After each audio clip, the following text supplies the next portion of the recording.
Hello and welcome to the dungeon. I'm your host Rob. In today's video, we're going to be taking a look at running low-level adventures and campaigns.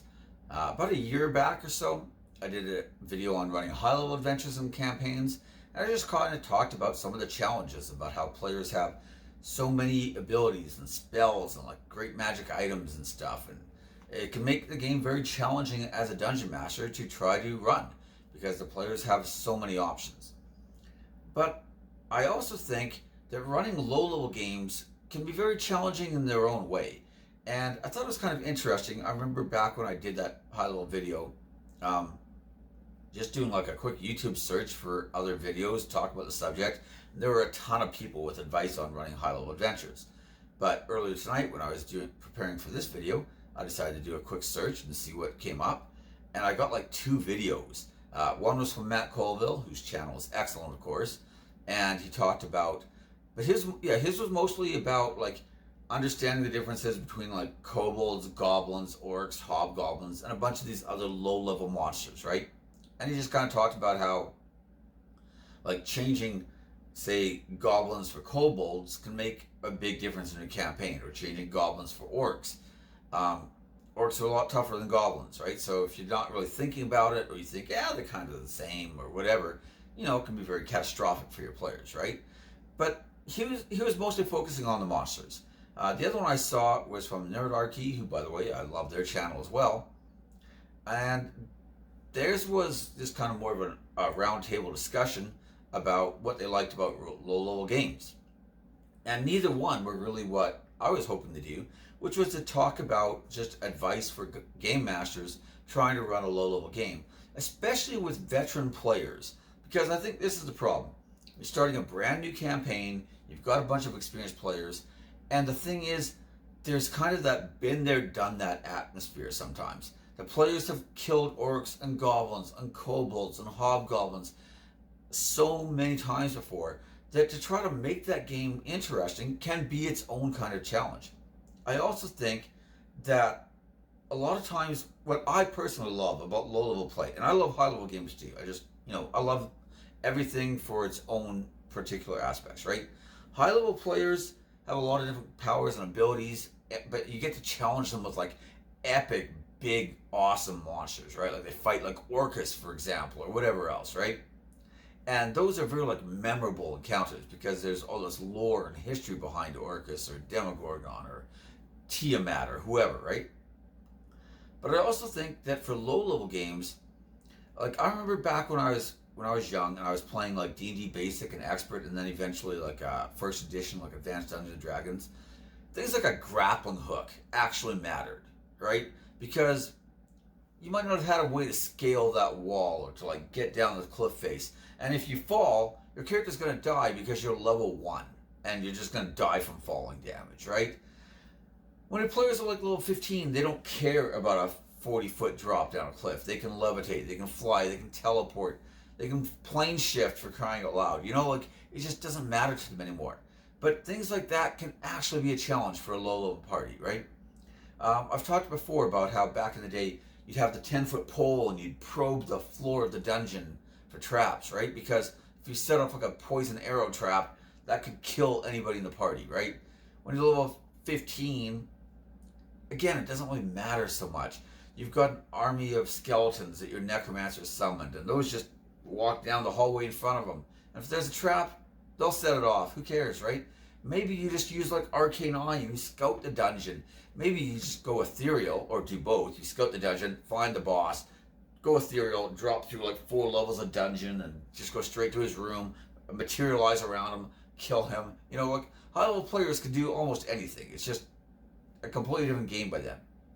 And I think though that for low-level play, a lot of times we have this tendency to kind of like skip over some of the triviality and the mundaneness of it. And especially, like I said, with more veteran groups. But to me, that can be part of the fun of the game. So I like to kind of emphasize that part, right? And to challenge my players in those kind of ways. I'm not saying don't use things like, I'm probably going to be all over the place in this video, by the way, just letting you know in advance.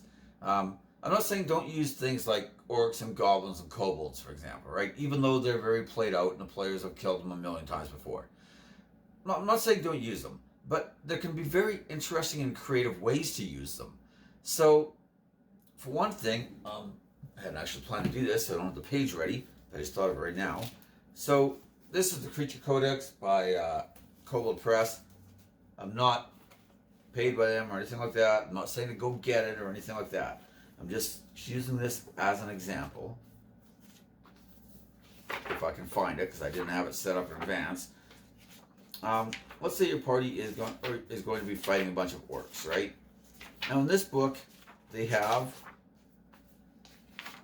something called Black Sun Orcs. So that's the regular Black Sun Orc. Here's the Black Sun Priestess. And then over here we have a Green Abyss Orc.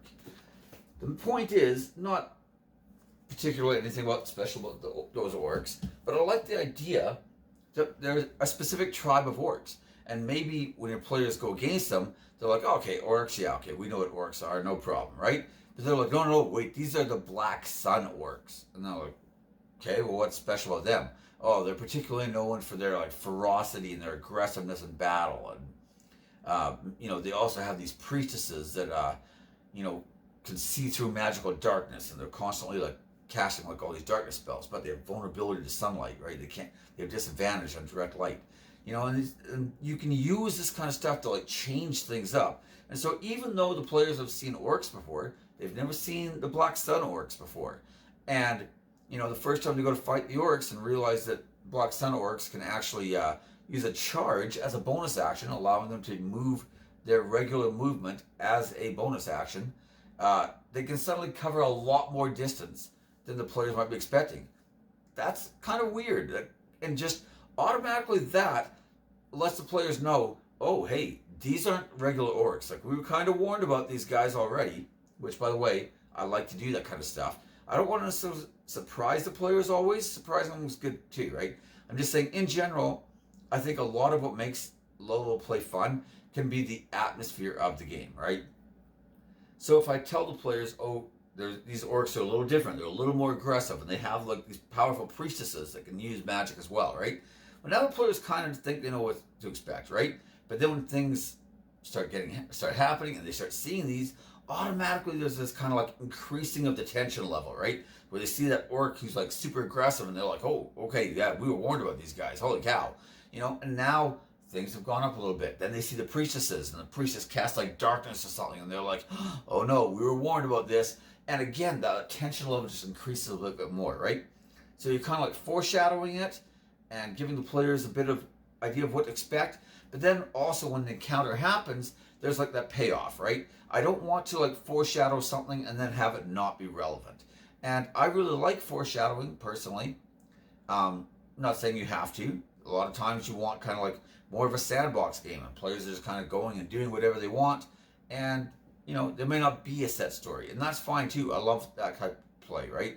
But personally, I want to have this kind of like mounting tension a lot of times in the games, and then I want the big climax to be where the players fight the thing and overcome it or whatever. Maybe they wipe, whatever. Not really the point. Point is, you establish the threat, you build the tension, and then there's the payoff at the end, right? I think that a lot of times changing different monsters can be very, very effective. So one thing I wanted to show, this is from Mordenkainen's Tome of Foes, but a lot of the books all have this. They have their list of all the monsters by challenge rating, right? So, you can look through there and find something that's challenge rating 1/4, 1/2, challenge rating 1 or 2. And instead of it always being the same monsters, you can have them fight something else that's of the same appropriate level, right? Another thing I like to do is to go by the environment. So on this other page, we have our creatures by environment, and it shows Arctic creatures, coastal creatures, whatever different type of environment we have. Maybe we're doing hill creatures, right? And it shows the challenge rating as well. So, it makes it a lot more interesting if I'm able to go like, oh, hey, they're going through this like area of grassland. Maybe I'll have them meet like a random encounter, which isn't really random, of course, because you've decided they're going to meet it. And, you find something that looks kind of interesting, that's in the right level range, and you have them encounter that, right? And by, you can stay away from those kind of things, right? away from the typical monsters they always meet. I also like to use, especially in low level play, I think that like horror elements can be really, really effective. A lot of the best low level games I've run have been like haunted houses and like things along that line, right? In fact, I just hadn't really meant to do this, but in the game I'm currently running, the players are not low level, they're level 16 right now, but I ran a scenario from this book right here, which is from Warhammer Fantasy Roleplay. So it's not even Dungeons and Dragons. Different game system entirely, although obviously the same fantasy type genre, a little darker usually than D&D. This, The Restless Dead, is actually like 7 small adventures all like gathered together into one tiny little book, right? And a lot of these adventures are just literally like an encounter, you meet some people on the road, and then you have to help them do something, and then you get to your destination, and that's it, right? And that's fine. But one of them was a haunted house, and I liked the haunted house a lot. I thought it was very atmospheric. I liked the mood that it sort of had going for it. So I just changed out all the monsters for stuff that was more level appropriate, but kept like the same theme and mood, and of course was able to use the same map and room descriptions, so that saves me a lot of work, you know. And I just basically reskinned this like adventure for, you know, brand new starting players into something for level 16 players, right? And, you know, worked great. The players all seemed to really enjoy last game and the game before, and so did I. So everybody seemed pretty happy, and, you know, until they watched this video, none of them were any the wiser. But speaking of like kind of using the horror themes, I like to use monsters like, not, and again, don't overuse these, or they'll become like your new orcs, right? But things like grells are kind of weird and creepy. They got the tentacles and the beaks and stuff. They're just kind of a weird, freaky creature, but they're low level, and players don't usually encounter them all that often. The gibbering mouther is just a great, great, great monster. Again, low level, but weird and creepy, and, you know, very, very horrifying, really, in a lot of ways, and with some weird abilities. So, you know, another great low level monster. Things like rot grubs. The idea of this like grub burying itself into your character's skin is horrifying. Again, don't use it all the time, but promise you, somebody's level 1 character that encounters rot grubs and has the horrifying experience of nearly getting his skin penetrated by rot grubs, he will remember that encounter forever. He or she will remember that encounter forever. And, you know, that's automatically more interesting than a goblin for the 1000th time, right? I like to use a lot of like roleplay stuff in low-level games a lot of times, right? It gives the players a chance to like meet each other and kind of figure out who they are as a person and sort of establish a personality. And also it gives them a chance to like kind of learn their environment and their surroundings, right? So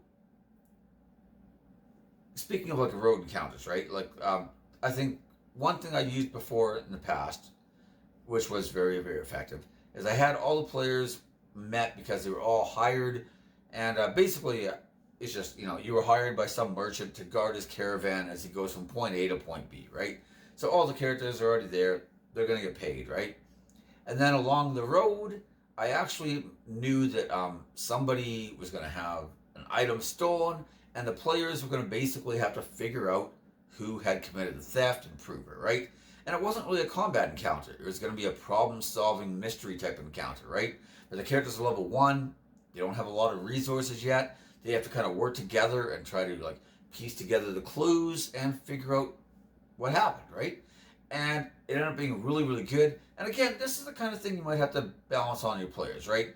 If your party is like 2 barbarians, a paladin, and a druid, they might not care that much about problem-solving mystery stuff. They might just want to get into the middle of a bunch of orcs and smash them with their great weapons, right? But, you know, again, judge it by your players and kind of like try to read the room a little bit, right? To be honest, that's a lot of the art of being a good dungeon master. And again, it's not that I'm an expert on it either. I'm still learning and still improving.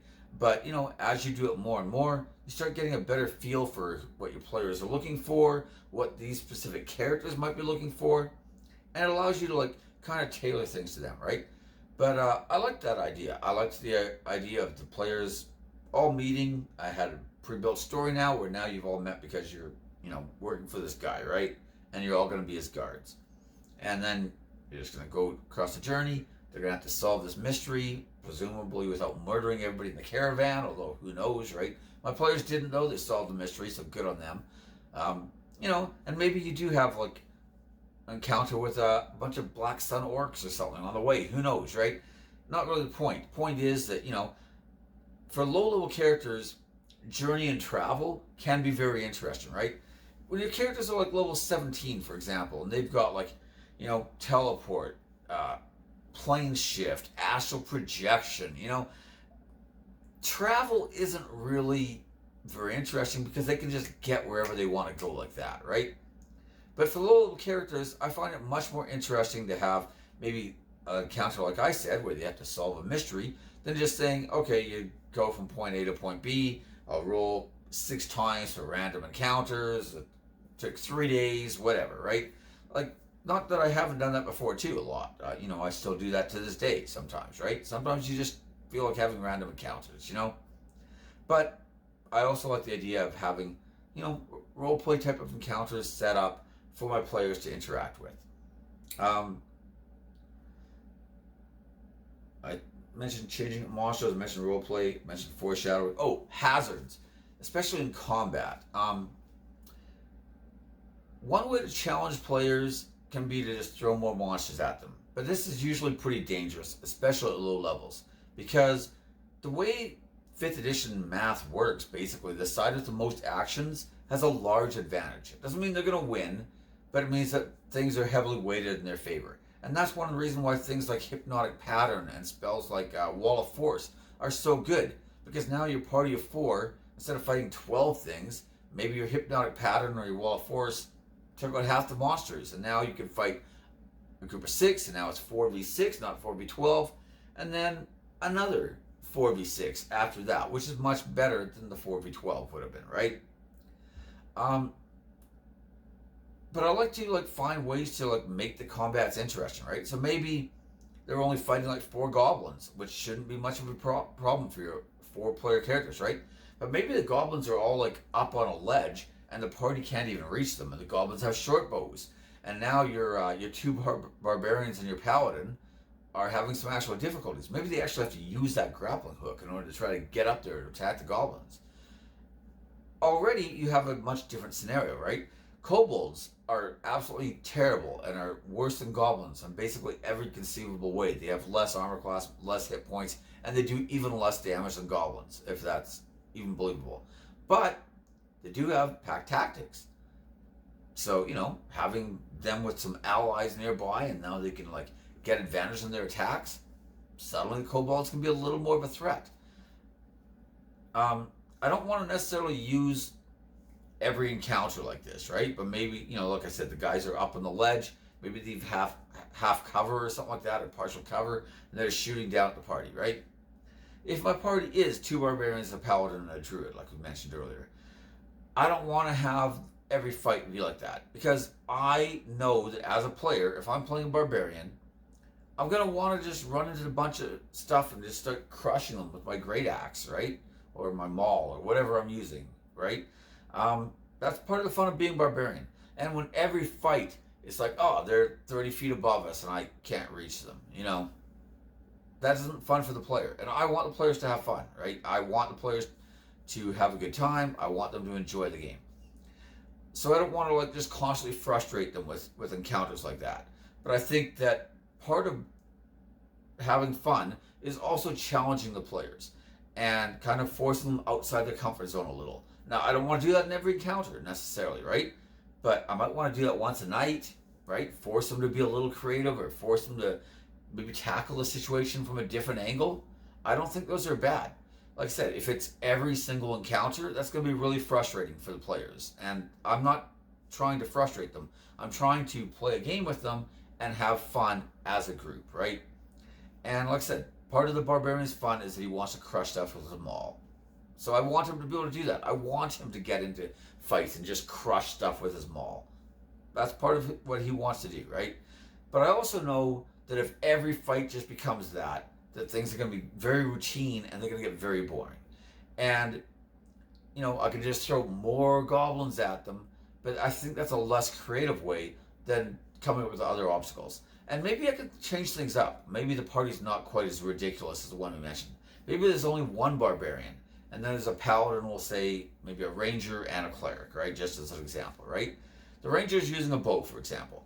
Well, he liked that fight where he got to shoot the goblins up in the air, right? So maybe later on they meet the Goblin King, and now we have the big fight at the end, right? And the Goblin King is sitting on his throne, and he's got his goblin attendants with him, right? And the barbarian, he can run in there and he can fight the Goblin King, and he can be meleeing all the attendants and stuff. But he's also got some like snipers, and those guys are up above. And now the ranger and the wizard or whatever else we got, cleric, whatever, they can maybe fight those guys while the rest of the party's doing their thing. And I can challenge both of them on different ways and give the players what they're looking for all at the same time, where the ranger gets to have his fight with ranged stuff and he doesn't have to worry about them all like trying to stab him with knives in the ribs and he's constantly having to disengage and move away or shoot with disadvantage, right? That can be annoying for the ranger player, just like the barbarian. He just wants to, have fun and play his character, right? And now we have an opportunity for both. The barbarian gets to do his thing, the ranger gets to do his thing, the cleric gets to do his thing, whatever that thing might be. Maybe he heals people, maybe he's a war cleric, who knows? And he just wants to hit things with his great maul and try to keep up with the barbarian. Good luck with that, by the way. But either way, I want to be able to force the players to stretch and to be a little more creative, but I also want to give them what they're looking for at the same time, right? And that balancing act can be very difficult, but I also think that that's very rewarding for both me and the players. And you had a good game when the players have, had to dig deep and like start going through their spell list and try to find things, or like, find that grappling hook and there's 60 feet of rope or whatever, and had to use that for something. That kind of stuff can be really, really rewarding for the players when they like really feel like we had to earn that fight and we had to like really work for it. And I think that at low level play especially, that kind of stuff is really, really good because you don't have things like Force Cage, you don't have Wall of Force, you don't have a lot of these like really powerful tools yet. You have to just really, really think and be creative. You have to like use terrain maybe. You have to use things like the dodge action because your character has 2 hit points left and you're the cleric and you need to be able to stay up in order to possibly heal somebody else who's about to go down. You've only got 1 spell slot. So either use it on you or use it on them, Low-level players have to make a lot of these kind of decisions. And, that to me adds a lot of fun to the game. My last point is a lot of this stuff becomes easier when you have a game plan. And I kind of mentioned earlier about like the sandbox versus the railroad.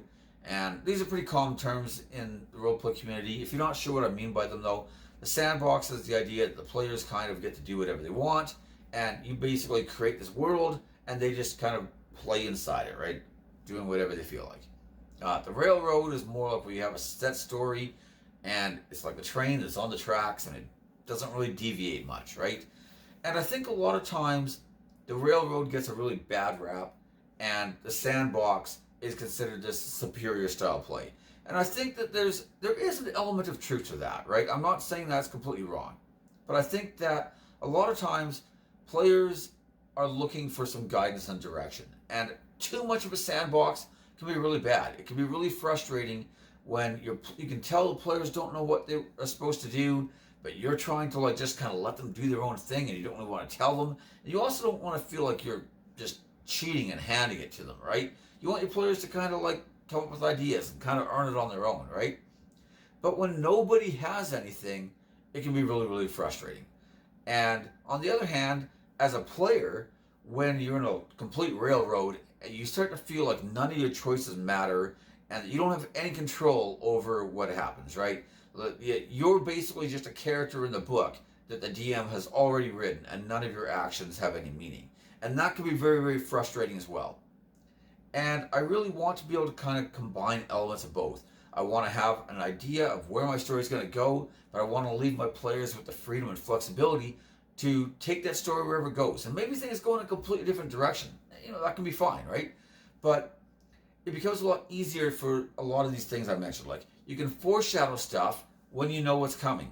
You have a hard time foreshadowing if you don't even know what's coming up, right?